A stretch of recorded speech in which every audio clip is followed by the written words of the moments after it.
Good morning, ladies and gentlemen, and a welcome to the jungle. I'm your host, Hamilton Winters, back again today with another exciting conversation with my friend Jamie Naegele. Jamie, how you doing this morning? I'm doing great, brother. How are you? Awesome. I have been excited to talk about this for a while, but first I want to talk about you. For sure. I want to give you the opportunity to introduce yourself.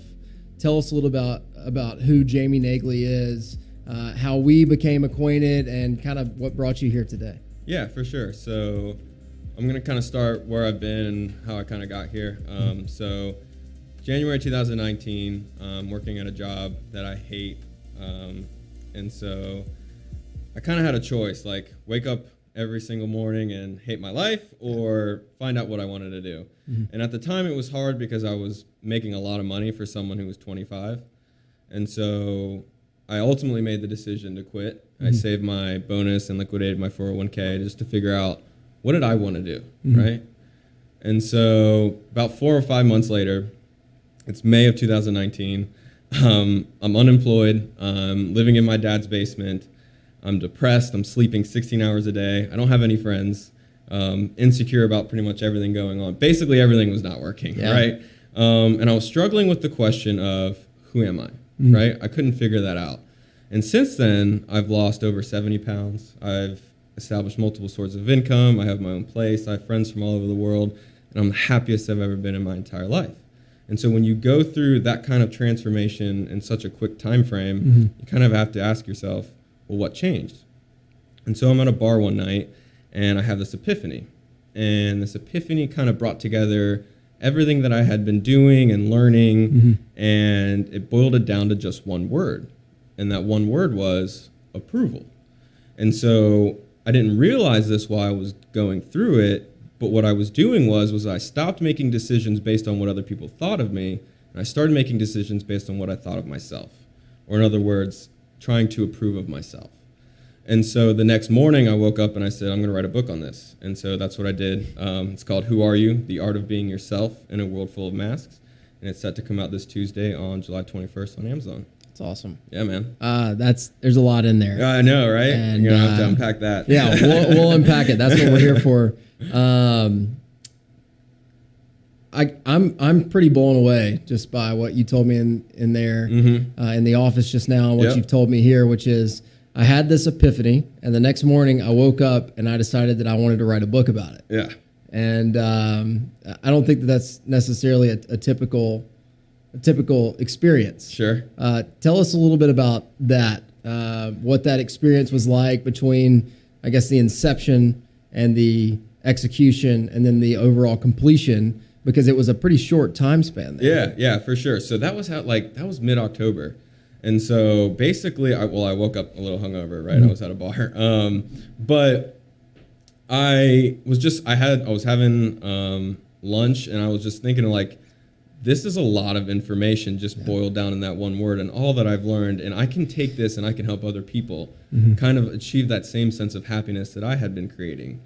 And so it was, I think I procrastinated for the next few weeks with it. It was definitely like, you get a little emotionally scared. It's out of your comfort zone. You haven't done it before kind of thing. Mm-hmm. But eventually I just started making small steps towards completing the book. So I reached out to companies that help with self-publishing, mm-hmm. and I just started jotting down notes of things that I got, and eventually it just all came together. And it took about 3 months to finish the first draft, mm-hmm. 2 months to edit, and then 2 or 3 months to do the finishing touches, and now we're finally here. Wow. So, yeah. Wow. A friend of mine, Tommy Breedlove, who I've had on the podcast before, he made a post yesterday, and I want to take it out of context, but essentially he was saying, you have your life and you have your story. Are you living your life, or are you living your story? Essentially take ownership of the story that you have, which includes the messes and the downfalls and the depression and mm-hmm. the obesity. Right. I was 60 pounds heavier than I am right now. You were 70 pounds heavier than you are right now. And I can only imagine the trajectory that our lives would have been on had we continued down the path of just unhealthy eating, but then it's unhealthy habits in general. Yes. Your weight just is a reflection of one of those bad habits. I want to talk a little bit about that because You mentioned procrastinating, having that fear, having that anxiety of, do I put this out there? This is my mess, right? But how did you find that you were able to capitalize on the mess to become a message? So I'm going to kind of back up to when I was in that bout of depression and loneliness, sorry. The way I got out of that was I was walking my dog one day, right? And I kind of got this little nudge. I call it intuition. And the nudge was send 3 messages to people of my past and forgive them. And immediately a wave of doubts and insecurities came over me. And things like, what would they say if they knew I still cared? I don't even care that much, just excuses, right? And so eventually I just thought, I'm not going to see these people again. And so I did it. And in that moment, I felt just like this exhilarating feeling and realized that the fear was not real, that I had been creating the fear the whole time. And so from there, I started doing small things like that kind of represented more of who I was instead of what other people thought of me. And so from there, I started doing things like going to restaurants and bars to meet people, something I was afraid to do because I didn't want to look a loner and stuff like that. And gradually, I just started making those small decisions that when I would experience the fear, I would just train myself to just do it. And each time, it just felt like this wave of relief would come on. And so I knew that feeling was going to be there once I did it. And so for me, it almost became like a skill, like the skill. And there's a big chapter in my book called Skills Pay the Bills. Everything is a skill. And so I think courage is a skill as well that we can build upon. And so if we just take that one small courageous step, it builds on each other to where we can make the bigger decisions and start doing it from a place that way. And so I think that's what really helped me just get over that fear of just, okay, I'm procrastinating. Let's just dive in. Let's get there. Yeah. That's awesome. I have a very similar mindset. Yeah. Mine is maybe a little bit more faith-based. And mine is answering God's callings. And so the way that I've always described it is it's almost like a cell phone where the first time you hear God call, it might vibrate like a text message. Right. But if you answer it, the call gets louder and louder and louder because you realize that there's somebody else on the other end of the line that wants to give you this abundance. Right. Until it gets so loud that you can't help but to answer it. Right. But you become more in tune to that. And what you're saying is essentially that intuition.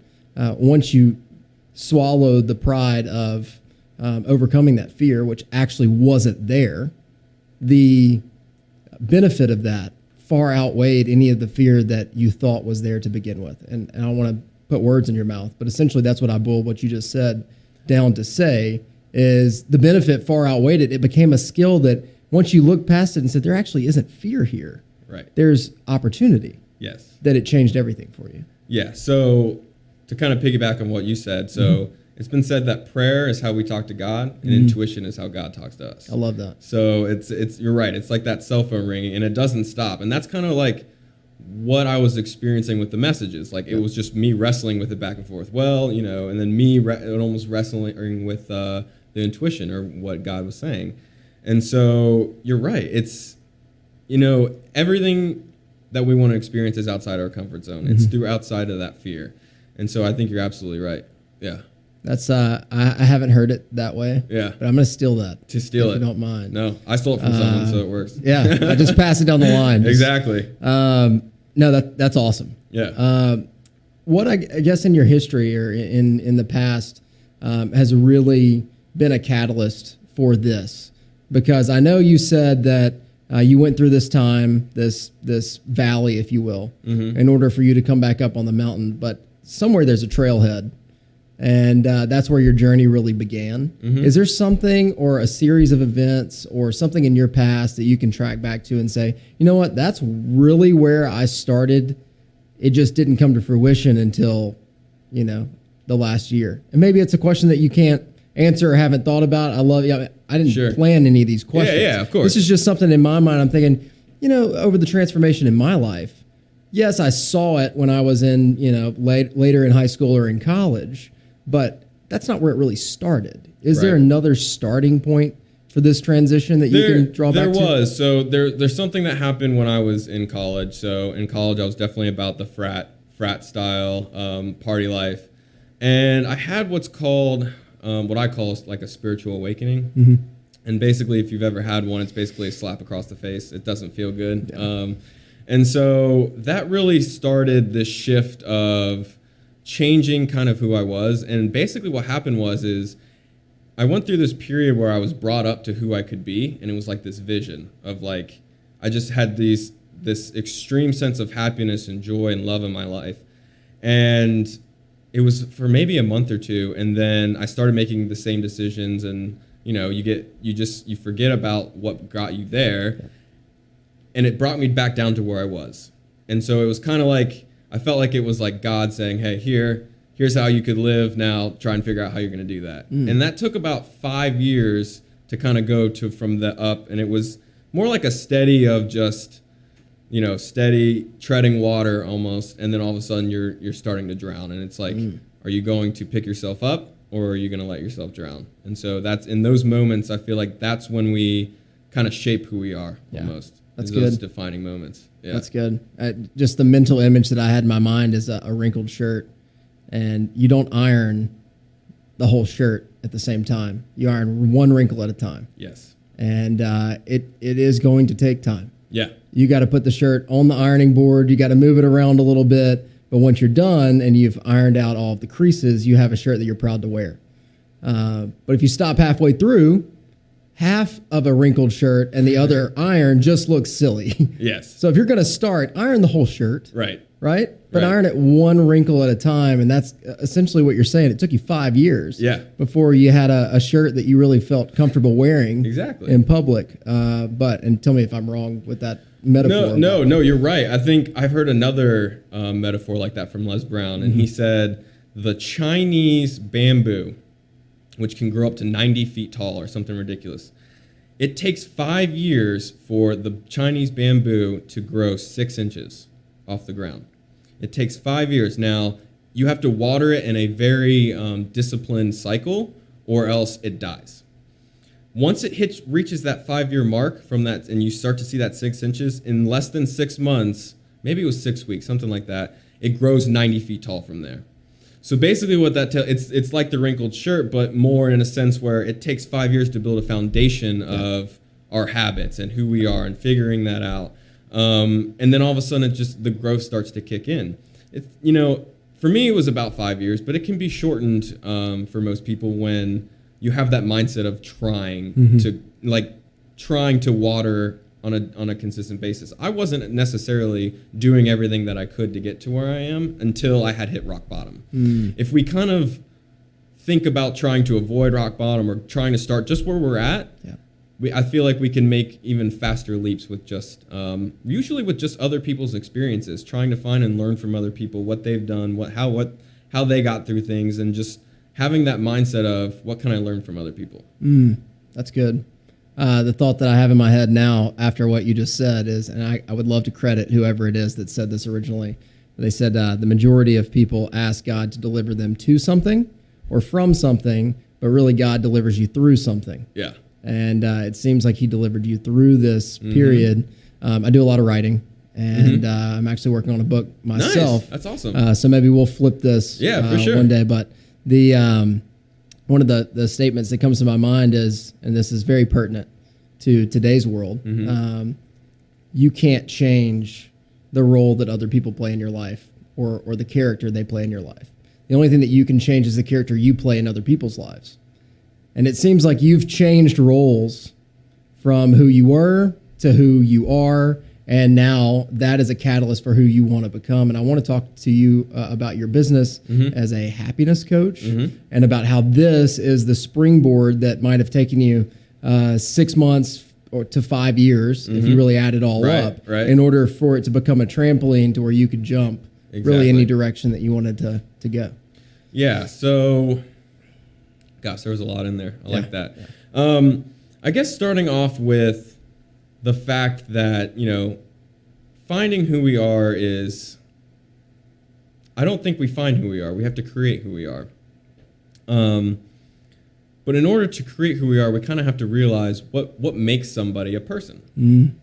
So when I first started in May, I took a coaching course, and I think that's kind of really what sprung ahead my growth, was finding what other people had been taught in the past. The one thing that I kind of learned or discovered from that, I had to kind of make my own connections with this, but who we are is the sum total of our belief system. It's about who we believe we are. It's about who we believe other people are, what other people think about us, what we believe about our environment, politics, religion, all of that. The sum total is who we are. The problem with that is most people, who they are today is not necessarily who they are meant to be. And what I mean by that is most of our beliefs do not come from us. They come from, when we grow up, they come from our parents, because that's who we're around. And we start off as a blank slate. They give us our first ideas about the world. We go into the school system and we either accept our parents' beliefs or we challenge them based on what other people, new experiences, when we learn new things. From there, most people don't seem very willing to change their beliefs. They kind of get cemented in that. And so our brain has what is called the reticular activating system. Have you heard of it? I have, but explain it to me. Sure. Because I need to be refreshed. Yeah, for sure. So basically, at any given moment, our brains can take in almost 11.1 million bits of information per second. If we were to take in all of those information at face value, our heads would probably explode, right? The job of the reticular activating system is to filter the information that comes in, right? Now, the criteria of this system is our belief system. We can only see things out of the basis of our belief system. So to give you an example, we could be the sexiest person alive, but if we don't believe that, the mirror won't show it, right? We won't see everything that makes us beautiful. We'll only see the pimple on the top of our forehead, right? If we believe ourselves to be stupid, we could be very intelligent, and we could do 100 things a day that are extremely intelligent, but we'll only focus on and remember the things that make us feel stupid, because that's what we believe. Now that's what we focus on. Now, what happens is that when our brain is looking to be right, and so when we have a situation where we do one thing that's stupid, it's like our brain say, I think I'm stupid. Wait, I just did something stupid. I agree with myself. I'm stupid, right? The premise of my book is that beliefs are choices. So we have a choice on what we believe about ourselves. And that's where I changed. I started seeing myself in a new way. To give you an example of like how beliefs are choices, it's May 6, 1954. Before May 6, 1954, it was believed that no one could ever run the 4-minute mile, that if you even tried, your heart would explode. On May 6, 1954, Roger Bannister broke the 4-minute mile at 3:59. He had chose to believe in a world where people didn't believe that it was possible. He chose to believe that it was. And he trained for it until he could beat it. And then he did. And since then, over 1,400 people have broken the 4-minute mile, only because now they had evidence that it could be done, and now they've chosen to train for it. And when you think about God, for example, in this physical world, I'm sure, people who are attuned with it, they see evidence, but at the same time, you have to have a level of faith there. And so we're choosing to believe in God. Some people choose to believe in that the earth is flat, even though there's no evidence of that at all, and we call them, flat earthers. Some people choose to believe in conspiracy theories, and we call them conspiracy theorists. So for me, beliefs are choices. And if that's the case, then what negative belief do we believe about ourselves that if we believe the opposite, we would be happier? That's strong. That's strong. Is that a chapter in your book? It's basically the premise of the book. The whole thing? Yeah. That's awesome. Yeah. So it's who we are, I feel like, is it's based on kind of 3 principles. Self-image, what we believe about ourselves, our relationships, the people we spend time with, and what I call our wealth. Our wealth is our career, our investments, and I describe investments as anything that makes us money outside our career or what we do most of the time for work, and our skill set. And so our self-image is kind of like what I described, relationships, people we spend time with. And so all 3 of these buckets create who we are. And so if we dial in and we get intentional about these three areas of what we actually want in these three areas, we can create what I call is habitual happiness.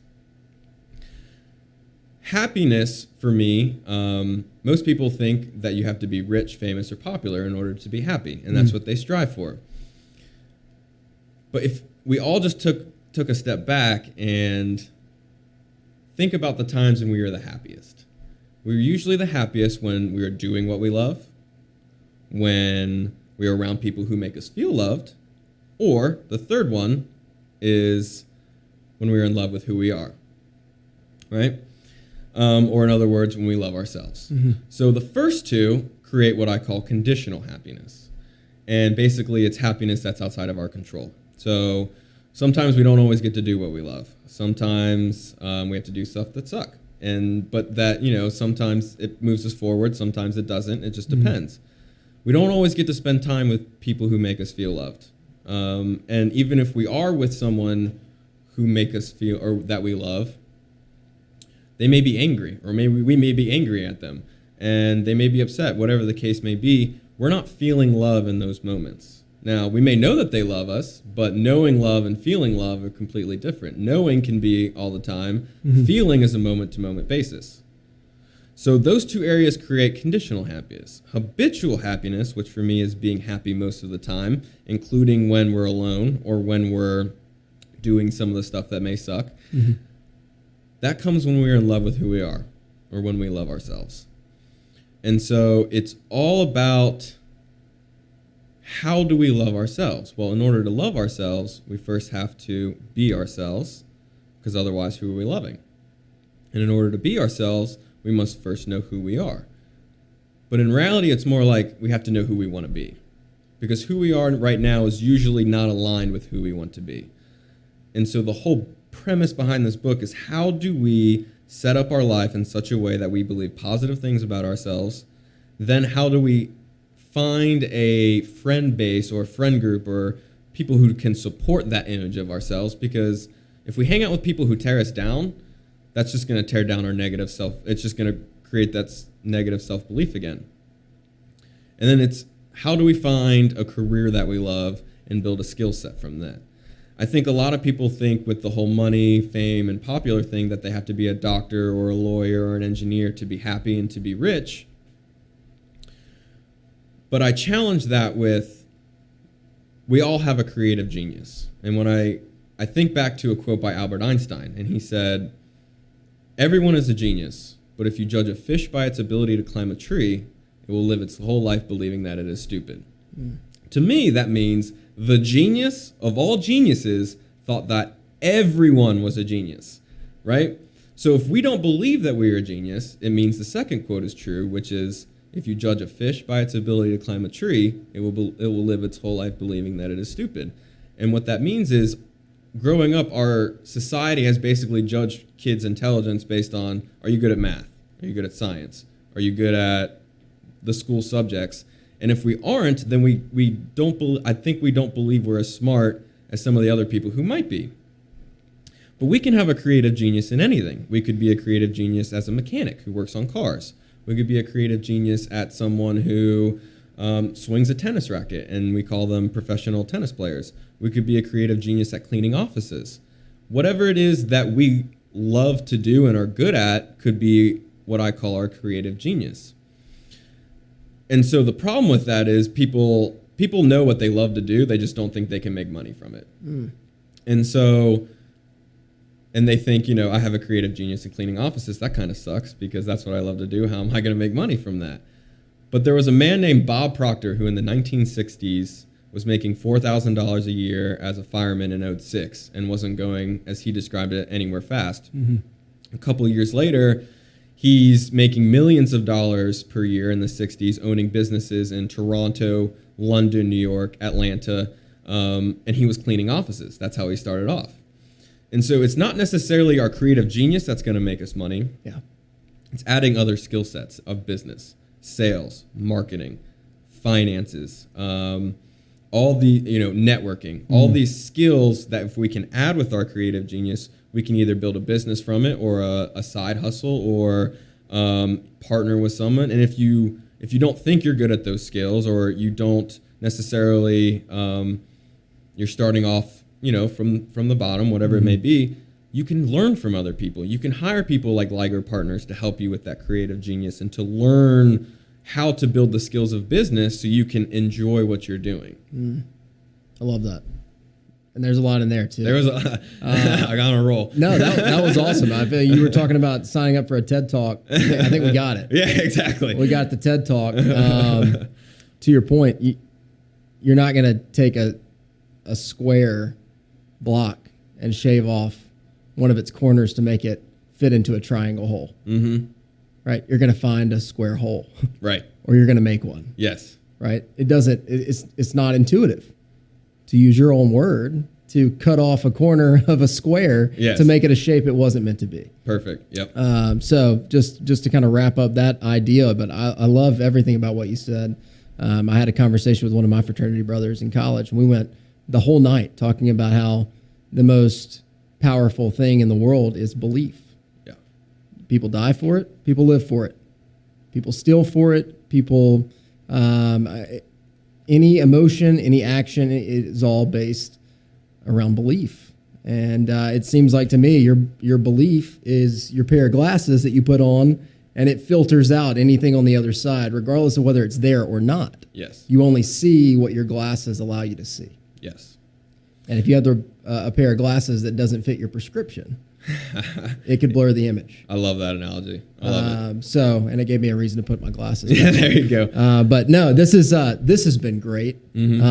I want everyone to have an opportunity to buy your book, to find it whenever it comes out. So let us know how we can support you on that journey, on how we can get a copy of Who Are You in our hands, and kind of continue that. So you can follow me on Facebook, Twitter, or Instagram at Ideas with Jamie, spelled Jamie. And you can kind of get more information on the book at those social media platforms, or you can go to the website www.thebookwhoareyou.com. And what you can do there is you can actually read the first chapter.